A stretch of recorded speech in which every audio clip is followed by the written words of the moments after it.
On continue toujours dans ce sillage-là, hein, c'est-à-dire dans cette trame de préparation de la future élection présidentielle en Algérie, avec le contrôle du maestro Emmanuel Macron. Nous disons la paix et la résistance dans la dignité. En Kabylie ont donné leurs fruits. De l'outrageuse manipulation de la JSK et de l'ENIAM, Tizi Ouzou a vécu récemment la distribution de logements, la pacification de la JSK, la dénomination du stade de Hussein Ahmed, du nom de Hussein Ahmed, la réanimation des problèmes des hôpitaux, l'arrestation des gangs mafieux, et a connu une certaine agitation autour de l'université.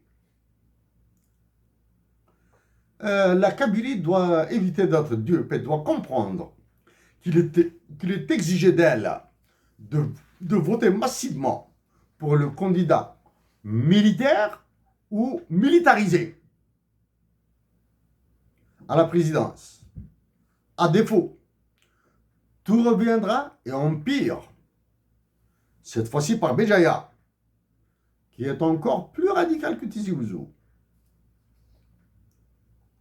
En espérant avoir gagné la bataille de la paix en Kabylie, nous tenons à dire que le plus dur est à venir pour toute la nation et que Tizi Ouzou et Béjaïa demeurent des foyers faciles à enflammer.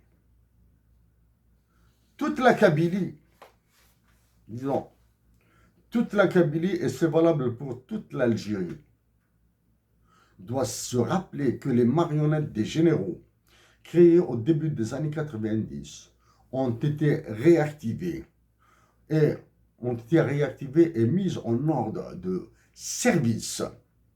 L'une d'elles est plus que visible.